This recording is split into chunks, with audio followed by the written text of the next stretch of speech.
नमस्कार दोस्तों, आज के हमारे इस वीडियो में हम आपके लिए बाल गोपाल श्री कृष्ण के जन्मोत्सव जन्माष्टमी पर एक बहुत सुंदर कहानी लेकर आए हैं। एक समय की बात है, ब्रिज में भगवान श्री कृष्ण के परम भक्त एक संत रहते थे। वो प्रभु के परम भक्त थे और सुबह शाम बस श्री कृष्ण की पूजा अर्चना में लगे रहते थे। वो दिन रात भागवत का पाठ करते रहते थे। उनके घर में उनका एक छोटा सा 4 साल का बेटा था। एक दिन उन संत को पास ही के गांव में भागवत पढ़ने का न्योता आया। वो जाना नहीं चाहते थे, लेकिन फिर भी उन्हें भागवत पढ़ने वहां जाना पड़ा। जाने से पहले उन्होंने अपने बेटे से कहा, मैंने भोजन तैयार कर दिया है, तुम भगवान को भोग लगा देना और फिर खुद भोजन ग्रहण कर लेना। बच्चे ने ऐसा ही किया।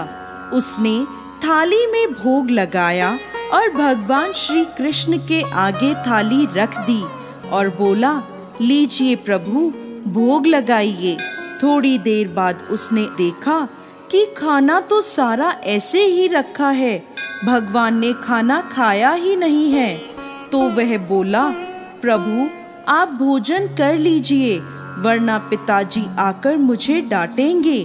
फिर वह देखता है कि भगवान तो भोजन कर ही नहीं रहे, तो वह रोने लगा और बोला, प्रभु आप भोजन कर लीजिए, आप भोजन करेंगे तभी मैं भी कुछ खा पाऊंगा, मुझे बहुत भूख लगी है, भोजन कर लीजिए।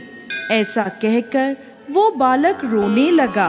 तब भगवान श्री कृष्ण को उस बालक पर दया आ गई और वह बाल रूप में वहां प्रकट हुए और भोजन ग्रहण किया। शाम को जब वह संत भागवत पढ़कर वापस आए तो पूछने लगे, ठाकुर जी को भोग लगा दिया था? अबोध बालक बोला, हाँ पिताजी, मैंने ठाकुर जी को भोग लगा दिया था और ठाकुर जी ने भी पूरा भोग खा लिया। ये सुन संत मुस्कुरा दिए। अब यह रोज का नियम हो गया। संत सुबह जाने से पहले भोजन बनाकर जाते और बालक भगवान श्री कृष्ण को भोग लगाता। श्री कृष्ण बाल रूप में प्रकट होकर भोजन ग्रहण करते। एक दिन संत ने सोचा, बालक रोज किसे भोजन कराता है, ये तो देखना ही पड़ेगा। उन्होंने लड्डू का भोग बनाया और बालक को भोग देकर बोले, भगवान को भोग लगा देना, मैं भागवत पढ़ने जा रहा हूँ। और वह संत दरवाजे की ओट में छुपकर देखने लगे तो उन्होंने देखा कि बालक ने भगवान श्री कृष्ण के समक्ष भोग के लड्डू रखे और श्री कृष्ण बाल रूप में प्रकट होकर लड्डू खाने लगे। इतने में वो संत भागे भागे अंदर गए और श्री कृष्ण के कदमों में गिर गए। संत के आते ही बाल गोपाल ने हाथ में लड्डू लिए प्रतिमा का रूप धारण कर लिया।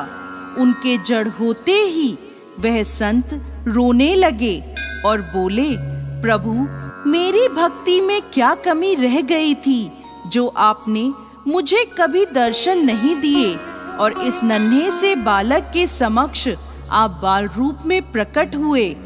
तभी संत को रोता देख वहां एक आकाशवाणी हुई और भगवान श्री कृष्ण स्वयं बोले, बालक का मन सच्चा है, उसका मन निर्मल है, उसके मन में कोई छल कपट नहीं है, इसलिए मुझे प्रकट होकर इसे दर्शन देने पड़े।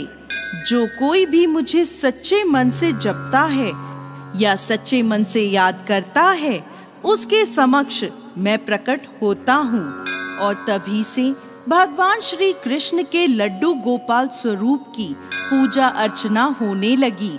तो दोस्तों, कैसी लगी आपको आज की हमारी ये जानकारी?